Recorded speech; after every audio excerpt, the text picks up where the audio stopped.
Story with Binaca. सुनिए कहानी Binaca की जुबानी।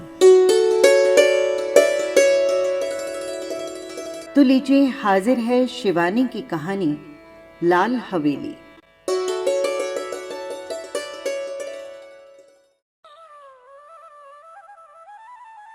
ताहिरा ने पास के बर्थ पर सोए अपने पति को देखा और एक लंबी सांस खींचकर करवट बदल ली। कंबल से ढकी रहमान अली की ऊंची तौन गाड़ी के झकोले से रह रहकर कांप रही थी। अभी 3 घंटे और थे। ताहिरा ने अपनी नाजुक कलाई में बंधी हीरे की जगमगाती घड़ी को कोसा। कमबख्त कितनी देर में घड़ी बजा रही थी। रात भर एक आंख भी नहीं लगी थी उसकी। पास के बर्थ में उसका पति और नीचे के बर्थ में उसकी बेटी सलमा दोनों नींद में बेखबर बेहोश पड़े थे। ताहिरा घबरा कर बैठ गई। क्यों आ गई थी वो पति के कहने में? 100 बहाने बना सकती थी। जो घाव समय और विस्मृति ने पूरा कर दिया था, उसी पर उसने स्वयं ही नश्तर रख दिया था। अब भुगतने के सिवाय और चारा ही क्या था? स्टेशन आ ही गया। ताहिरा ने काला रेशमी बुर्का खींच लिया। दामी सूटकेस, नए बिस्तरबंद, एयरबैग, चांदी की सुराही उतरवा कर रहमान अली ने हाथ पकड़कर ताहिरा को ऐसे संभलकर अंदाज से उतारा जैसे कि वो कांच की गुड़िया हो। तनिक सा धक्का लगने पर टूट कर बिखर जाएगी। सलमा पहले ही कूदकर उतर चुकी थी। दूर से भागते हाफते हाथ में काली टोपी पकड़े एक नाटे से आदमी ने लपक कर रहमान अली को गले से लगाया और गोद में लेकर हवा में उठा लिया। उन दोनों की आंखों से आंसू बह रहे थे। तो यही मामू बित्ते हैं, ताहिरा ने मन ही मन सोचा। और थे भी वे बित्ते ही भर के। बिटिया को देखकर मामू ने झट गले से लगा लिया। बिल्कुल इस्मत है रहमान, वे सलमा का माथा चूम चूम कर कहे जा रहे थे। वही चेहरा मोरा, वही नैन नक्श। इस्मत नहीं रही तो खुदा ने दूसरी इस्मत भेज दी। ताहिरा पत्थर किसी मूरत बनी चुपचाप खड़ी थी। उसके दिल पर जो अंगारे दहक रहे थे, उन्हें कौन देख सकता था? वही स्टेशन, वही कनेर का पेड़। 15 साल में इस छोटे से स्टेशन को भी क्या कोई नहीं बदल सका? चलो बेटी, मामू बोले। बाहर कार खड़ी है। जिला तो छोटा है, पर अल्ताफ की पहली पोस्टिंग यही हुई। इंशाअल्लाह अब कोई बड़ा शहर भी मिल जाएगा। मामू के इकलौते बेटे अल्ताफ की शादी में रहमान अली पाकिस्तान से आया था। अल्ताफ को पुलिस कप्तान बनकर भी क्या इसी शहर में आना था? ताहिरा फिर मन ही मन कुड़ी। घर पहुंचे तो बूढ़ी नानी खुशी से पागल सी हो गई। बार बार रहमान अली को गले लगाकर चूमती थी और सलमा को देखकर ताहिरा को देखना भूल गई। या अल्लाह, ये क्या तेरी कुदरत है? इस्मत को ही फिर भेज दिया। दोनों बहुएं भी बोल उठी। सच अम्मी जान, बिल्कुल इस्मत आपा है। पर बहू का मुंह भी तो देखिए। लीजिए, ये रही अशरफी। और झट अशरफी थमाकर ननिया सास ने ताहिरा का बुर्का उतार दिया। अल्लाह, चांद का टुकड़ा है। नन्ही नजमा देखो, सोने का दिया जला धरा है। ताहिरा ने लज्जा से सिर झुका लिया। 15 साल में पहली बार वो ससुराल आई थी। बड़ी मुश्किल से वीजा मिला था। 3 दिन रहकर फिर पाकिस्तान चली जाएगी। पर कैसे कटेंगे ये 3 दिन? चलो बहू, ऊपर के कमरे में चलकर आराम करो, मैं चाय भिजवाती हूं। कहकर नन्ही मामी उसे ऊपर पहुंचा आई। रहमान नीचे ही बैठकर मामू से बातों में लग गया और सलमा को तो बड़ी अम्मी ने गोद में ही खींच लिया। बार बार उसके माथे पर हाथ फेरती और हिचकियां बन जाती। मेरी इस्मत, मेरी बच्ची। ताहिरा ने एकांत कमरे में आकर बुर्का फेंक दिया, बंद खिड़की को खोला तो कलेजा धक हो गया। सामने लाल हवेली खड़ी थी। चटपट खिड़की बंद कर तख्त पर गिरती पड़ती बैठ गई। खुदाया, तू क्यों मुझे सता रहा है? वो मुंह ढांप कर सिसक उठी। पर क्यों दोष दे वो किसी को?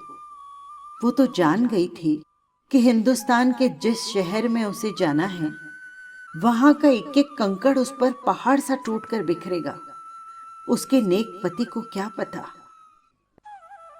भोला रहमान अली, जिसकी पवित्र आंखों में ताहिरा के प्रति प्रेम की गंगा छलकती, जिसने उसे पालतू हिरनी सा बनाकर अपनी बेड़ियों से बांध लिया था, उस रहमान अली से क्या कहती? पाकिस्तान के बंटवारे में कितने पिसे, उसी में एक थी ताहिरा। तब थी वो 16 वर्ष की कनक छड़ी सी सुंदरी सुधा। हाँ, सुधा। सुधा अपने मामा के साथ ममेरी बहन के ब्याह में मुल्तान आई। दंगे की ज्वाला ने उसे फूंक दिया। मुस्लिम गुंडों की भीड़ जब भूखे कुत्तों की भांति उसे बोटी से चिचोड़ने को थी, तभी आ गया था फरिश्ता बनकर रहमान अली। नहीं, वे नहीं छोड़ेंगे। हिंदुओं ने उनकी बहू बेटियों को छोड़ दिया था क्या? पर रहमान अली की आवाज की मीठी डोर ने उन्हें बांध लिया। सांवला दुबला पतला रहमान सहसा कठोर मेघ बनकर उस पर छा गया। सुधा बच गई, पर ताहिरा बनकर। रहमान की जवान बीवी को भी दिल्ली में इसी तरह पीस दिया था। वो जान बचाकर भाग आया था, बुझा और घायल दिल लेकर। सुधा ने बहुत सोचा समझा और रहमान ने भी दलीलें की, पर पशेमन हो गया। हार कर किसी ने एक दूसरे पर बीती बिना सुने ही मजबूरियों से समझौता कर लिया। ताहिरा उदास होती तो रहमान अली आसमान से तारे तोड़ लाता। वो हंसती तो वो कुर्बान हो जाता। 1 साल बाद बेटी पैदा हुई तो रहा सहा मैल भी धुलकर रह गया। अब ताहिरा उसकी बेटी की मां थी, उसकी किस्मत का बुलंद सितारा। पहले कराची में छोटी सी बजाजी की दुकान थी, अब वो सबसे बड़े डिपार्टमेंटल स्टोर का मालिक था। 10-10 सुंदरी एंग्लो इंडियन छोकरियां उसके इशारों पर नाचती, धड़ाधड़ अमेरिकी नायलॉन और डेक्रॉन बेचती। दुबला पतला रहमान हवा भरे रबर के खिलौने सा फूलने लगा। तौन बढ़ गई, गर्दन ऐंठकर शानदार अकड़ से ऊंची उठ गई, सीना तन गया। आवाज में खुद ब खुद एक अमेरिकी डॉल आ गया। पर नीलम पुखरात से जड़ी, हीरे से चमकती दमकती ताहिरा शीशम के हाथीदांत जड़े छपर खट पर पड़ी अब भी बेचैन करवटें ही बदलती। मार्च की जाड़े से दामन छुड़वाती हल्की गर्मी की उमस लिए पाकिस्तानी दोपहरिया में पानी से निकली मछली से तड़पड़ा उठती। मस्ती भरे होली के दिन जो अब उसकी पाकिस्तानी जिंदगी में कभी नहीं आएंगे। गुलाबी मलमल की वो चुनरी उसे अभी भी याद है। अम्मा ने हल्का सा गोटा टांग दिया था। हाथ में मोटी सी पुस्तक लिए उसका तरुण पति कुछ पढ़ रहा था। घुंघराली लटों का गुच्छा चौड़े माथे पर झुक गया था। हाथ की अधजली सिगरेट हाथ में ही बुझ गई थी। गुलाबी चुनरे की गोटे की चमक देखते ही उसने और भी सिर झुका लिया था। चुलबुली सुंदरी बालिका नववधू से झेंप झेंप कर रह जाता था बेचारा। पीछे से चुपचाप आकर सुधा ने उसके गालों पर अबीर गुलाल मल दिया था और झट से चौके में घुसकर अम्मा के साथ गुजिया बनाने में जुट गई थी। वहीं से सास की नजर बचाकर भोली चितवन से पति की ओर देख चट से छोटी सी गुलाबी जीभ निकालकर चिढ़ा भी दिया था। जब वो मुल्तान जाने को हुई तो कितना कहा था उन्होंने, सुधा मत जाओ। पर वो क्या जानती थी कि दुर्भाग्य का मेघ उस पर मंडरा रहा है। स्टेशन पर छोड़ने आए थे। इसी स्टेशन पर यही कनेर का पेड़ था, यही जंगला। मामा जी के साथ गठरी सी बनी सुधा को घूंघट उठाने का भी अवकाश नहीं मिला था। गाड़ी चली तो साहस कर उसने घूंघट जरा सा खिसका कर अंतिम बार उन्हें देखा था। वही अमृत की अंतिम घूंट थी। सुधा तो मर गई, अब ताहिरा थी। उसने फिर कांपते हाथों से खिड़की खोली। वही लाल हवेली थी उसके ससुर वकील साहब की। वही छत पर चढ़ी रात की रानी की बेल। तीसरा कमरा जहां उसके जीवन की कितनी रस भरी रातें बीती थी। न जाने वो क्या कर रहे होंगे। शादी कर ली होगी, क्या पता बच्चों से खेल रहे हों। आंखें फिर बरसने लगी और एक अनजान मुंह से वो जूझ उठी। ताहिरा, अरे कहाँ हो ताहिरा? रहमान अली का स्वर आया तो हड़बड़ाकर आंखें पहुंच ताहिरा बिस्तर बंद खोलने लगी। रहमान अली ने गीली आंखें देखी तो घुटने टेक कर उसके पास बैठ गया। अरे बीवी, क्या बात हो गई? सिर तो नहीं दुख रहा तुम्हारा? चलो चलो लेटो चलकर। कितनी बार समझाया है कि ये सब काम मत किया करो, पर सुनता कौन है। बैठो कुर्सी पर, मैं बिस्तर खोलता हूं। मखमली गद्दे पर रेशमी चादर बिछाकर रहमान अली ने ताहिरा को लिटा दिया और शरबत लेने चला गया। सलमा आकर सिर दबाने लगी। बड़ी अम्मी ने आकर कहा, नजर लग गई है और क्या।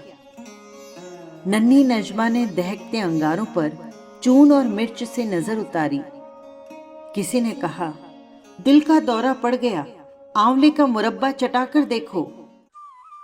लाड और दुलार की थपकियां देकर सब चले गए।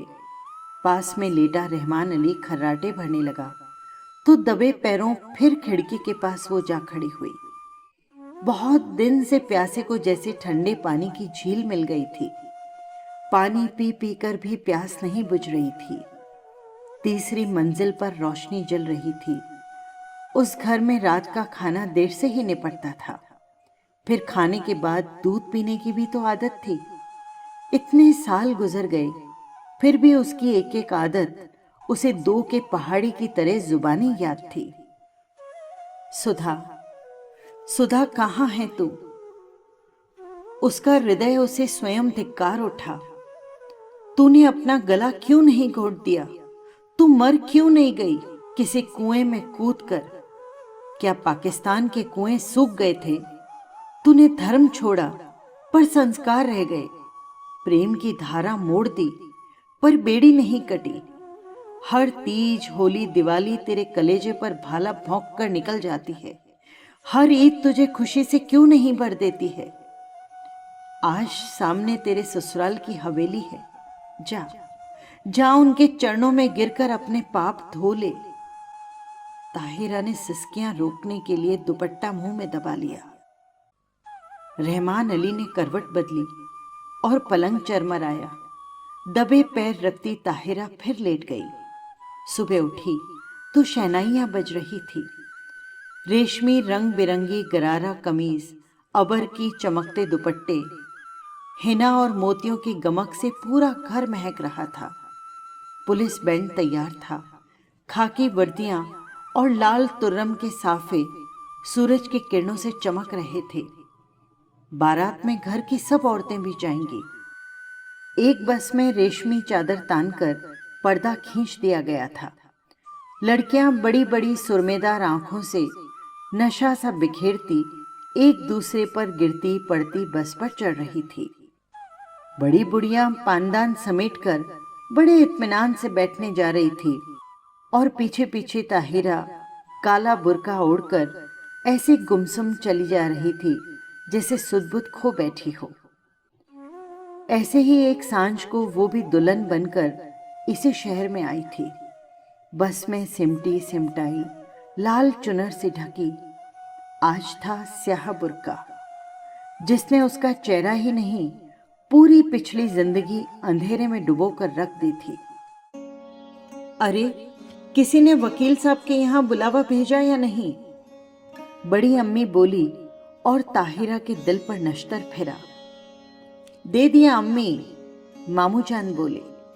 उनकी तबीयत ठीक नहीं है, इसी से वो नहीं आ पाएंगे। बड़े नेक आदमी हैं। बड़ी अम्मी ने डिबिया खोलकर पान मुंह में भरा, फिर छाली की चुटकी निकाली और बोली, शहर के सबसे नामी वकील के बेटे हैं, पर न आस न औलाद। सुना है एक बीवी थी जो दंगे में मर गई, फिर उन्होंने घर भी नहीं बसाया। बड़ी धूमधाम से ब्याह हुआ, चांद सी दुल्हन आई, शाम को पिक्चर का प्रोग्राम बना।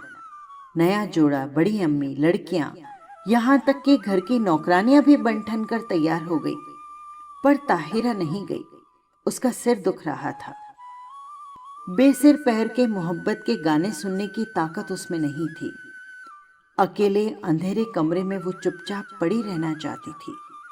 हिंदुस्तान, प्यारे हिंदुस्तान की आखिरी सांझ। जब सब चले गए तो तेज बत्ती जलाकर वो आदमकद आईने के सामने खड़ी हो गई। समय और भाग्य का अत्याचार भी उसका अलौकिक सौंदर्य नहीं लूट सका। वो बड़ी बड़ी आंखें, गोरा रंग और संगमरमर सी सफेद देह।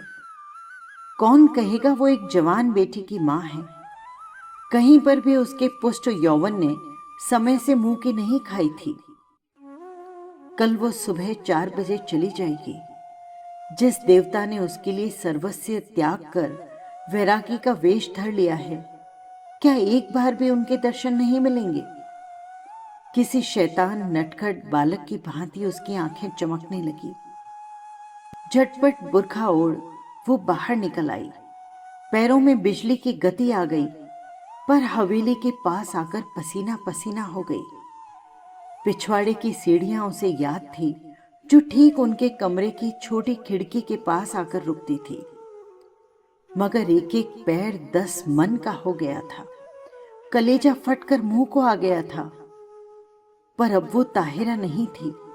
वो 16 वर्ष पूर्व की चंचल बालिका नववधु सुधा थी, जो सास की नजर बचाकर पति के गालों पर अबीर मलने जा रही थी। मिलन के उन अमूल्य क्षणों में सैयद वंश के रहमान अली का अस्तित्व मिट गया था। आखिरी सीढ़ी आई। सांस रोककर आंखें मूंद वो मनाने लगी, हे बिल्वेश्वर महादेव, तुम्हारे चरणों में ये हीरे की अंगूठी चढ़ाऊंगी। बस एक बार उन्हें दिखा दो, पर वे मुझे न देख सकें। बहुत दिन बाद भक्त ने भगवान का स्मरण किया था, वे कैसे न सुनते। आंसुओं से अंधी ने देवता को देख लिया। वही गंभीर मुद्रा, वही लट्ठे का इकबर्रा पजामा और मखमल का कुर्ता। मेज पर अभागिन सुधा की तस्वीर थी, जो कोने पर बड़े भैया ने खींची थी। जी भर कर देख पगली और भाग जा, भाग ताहिरा भाग। उसके कानों में जैसे स्वयं भोलेनाथ गरजे। सुधा फिर डूब गई। ताहिरा जगी। सब सिनेमा से लौटने को होंगे। अंतिम बार आंखों ही आंखों में देवता की चरण धूलि लेकर वो लौटी और बिल्वेश्वर महादेव के निर्जन देवालय की ओर भागी। न जाने कितनी मनौतियां मांगी थी इस देहरी पर। सिर पटक कर वो लौट आई। आंचल पसार कर उसने आखिरी मनौती मांगी, हे भोलेनाथ, उन्हें सुखी रखना, उनके पैरों में कांटा भी न गड़े। हीरे की अंगूठी उतार कर चढ़ा दी और हांफती भागती घर पहुंची। रहमान अली ने आते ही उसका पीला चेहरा देखा तो नब्ज पकड़ ली। देखूं, कहीं बुखार तो नहीं है? अरे, अंगूठी कहां गई तुम्हारी? वो अंगूठी रहमान ने उसे इसी साल शादी के दिन यादगार में पहनाई थी। न जाने कहां गिर गई। थके स्वर में ताहिरा ने कहा, अरे कोई बात नहीं। रहमान ने झुककर ठंडी बर्फ सी लंबी उंगलियों को चूम कर कहा, बस ये उंगलियां आबाद रहे। इंशाअल्लाह आपके तेहरान से चौकोर हीरा मंगवा लेंगे। ताहिरा की खोई दृष्टि खिड़की से बाहर अंधेरे में डूबती लाल हवेली पर थी, जिसके तीसरे कमरे की रोशनी दब से बुझ गई थी। ताहिरा ने एक सर्द सांस खींचकर खिड़की को बंद कर दिया। लाल हवेली अंधेरे में गले तक डूब चुकी थी।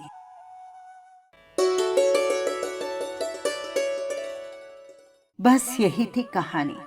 आपको कैसी लगी कमेंट बॉक्स में ज़रूर लिखिएगा। और हाँ, यदि आपने चैनल को सब्सक्राइब नहीं किया है तो कर लीजिएगा। फिर मिलेंगे किसी नई कहानी के साथ। नमस्कार।